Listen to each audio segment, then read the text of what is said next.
आदरणीय मुख्यमंत्री जी,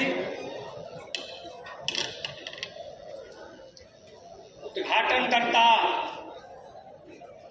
माननीय आलोक कुमार मेहता जी, मंच पर उपस्थित सभी विद्वान साथियों, सभागार में उपस्थित सम्राट अशोक के प्रेमियों,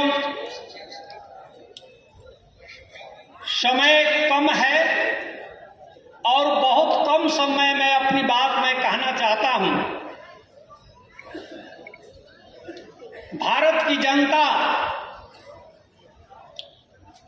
ऋणी है बिहार के मुख्यमंत्री के प्रति, जिन्होंने पूरे देश के इतिहास में ये पहले और अब तक के आखिरी मुख्यमंत्री हैं जिन्होंने सम्राट अशोक जयंती के अवसर पर राजकीय अवकाश की घोषणा की है।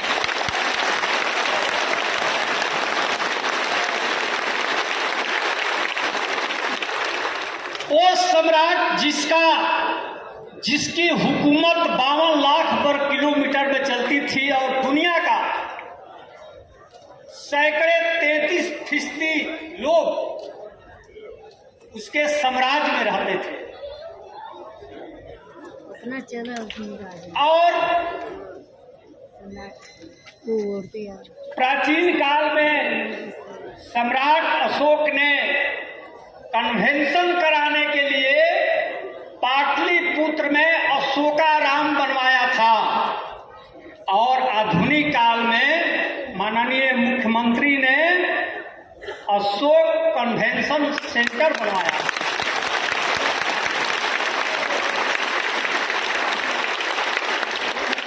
मुझे तो आश्चर्य इस बात की है कि नालंदा यूनिवर्सिटी, नालंदा महाविहार की रिपोर्टिंग फ्रांसिस बुकानन ने की थी और उसकी खुदाई अलेक्जेंडर कनिंघम ने की थी। और उसी नालंदा के पास तेलहरा विश्वविद्यालय है, नालंदा से भी प्राचीन, जिसकी रिपोर्टिंग अलेक्जेंडर कनिंघम ने की थी और उसका उत्खनन कार्य 2009 ईस्वी में माननीय मुख्यमंत्री श्री नीतीश कुमार ने की थी। यह इतिहास में दर्ज है।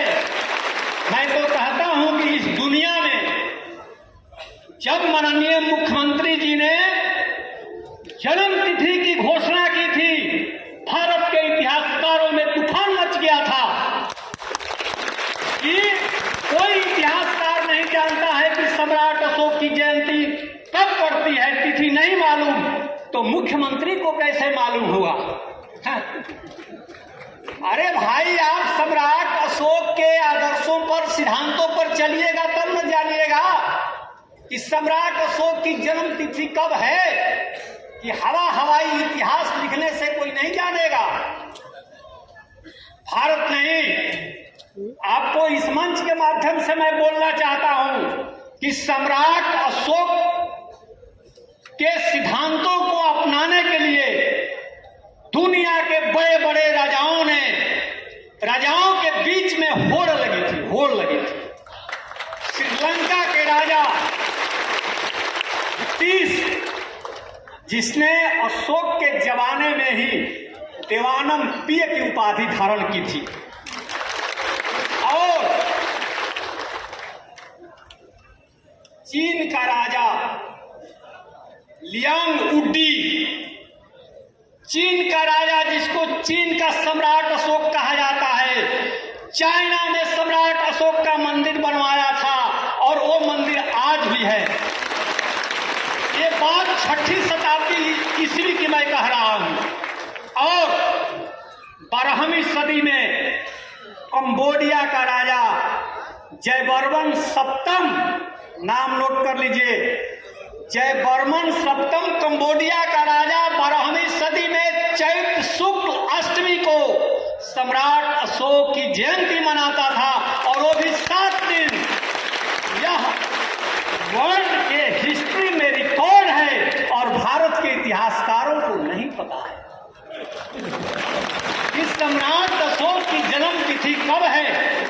यह रिकॉर्डेड है। जयवर्मन सप्तम वो था जिसने बंगाल की खाड़ी से लेकर के चाइना तक अस्पतालों की श्रृंखला बनाई थी, और सम्राट अशोक ने बंगाल की खाड़ी से लेकर के सीरिया तक अस्पतालों की श्रृंखला बनाई थी। यह भी वर्ल्ड हिस्ट्री में, विश्व इतिहास में दर्ज है। चूंकि मेरा व्याख्यान रिकॉर्ड हो रहा है, यह मैं जानता हूं, और यह भी जानता हूं कि मैं प्रोफेसर के रैंक पर हूं, इसलिए पूरी बात मैं होशो हवास के साथ कह रहा हूं। ये भारत के इतिहासकार जिन्होंने घूरा पर से उठा कर करके मूरा को लाया और कहा कि यहीं से मौर्य हैं, व्याकरण नहीं मालूम है, ग्रामर नहीं मालूम है कि भला मूरा से मौर्य शब्द कैसे बनेगा, न पाली में, न प्राकृत में, न संस्कृत में।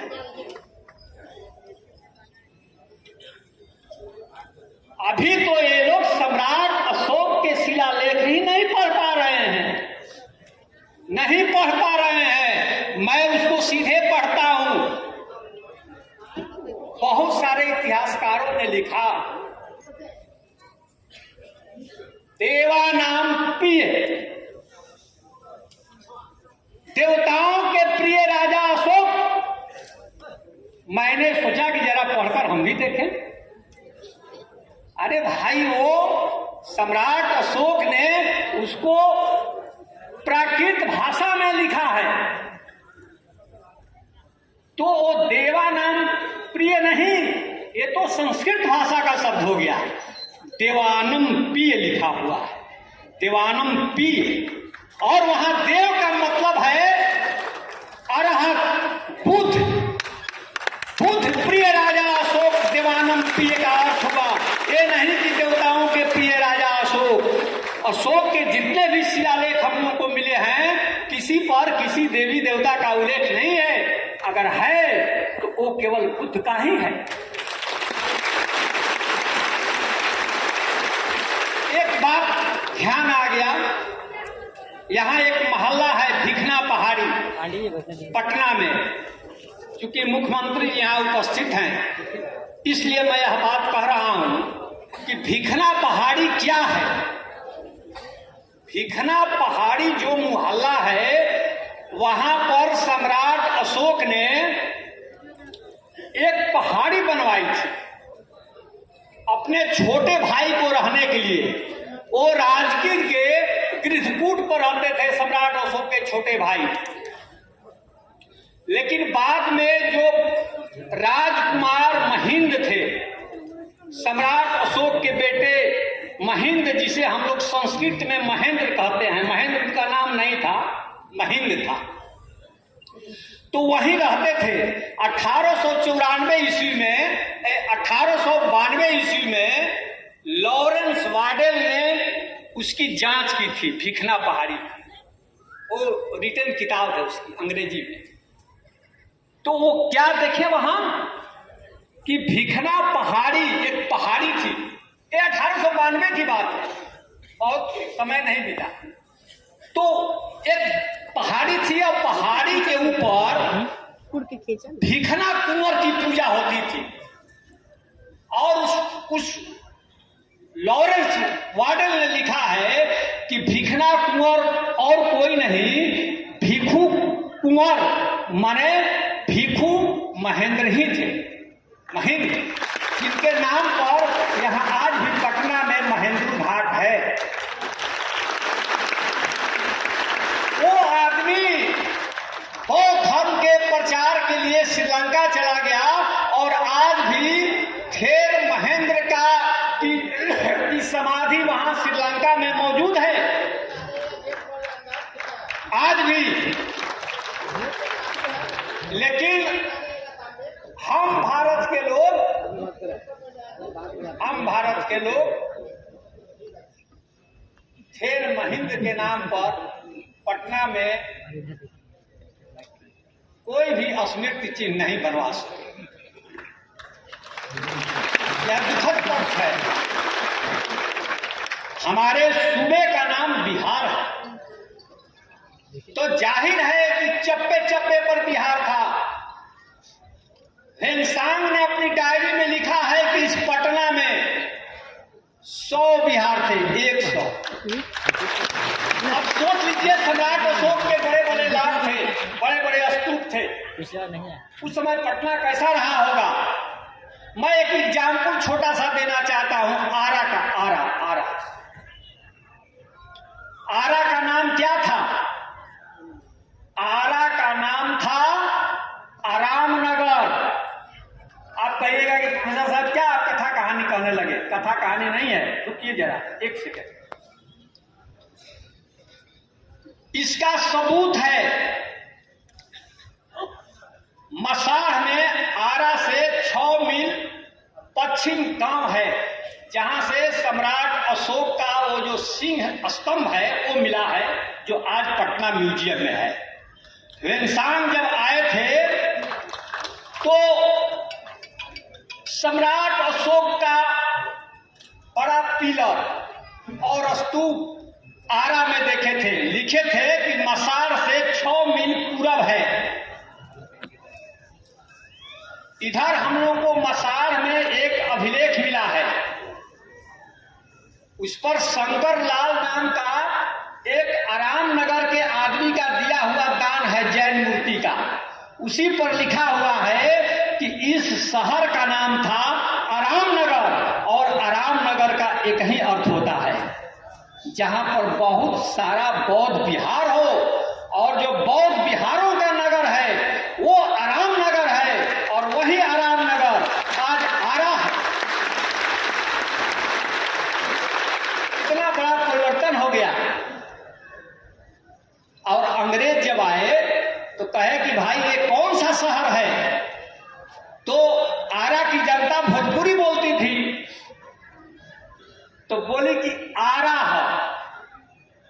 तो अंग्रेज बहुत दिन लिखे ARRAH, आरा है। चलिए समय कम है, बाद में फिर से बोलेंगे। धन्यवाद, आप लोगों ने सुना, बहुत बहुत धन्यवाद।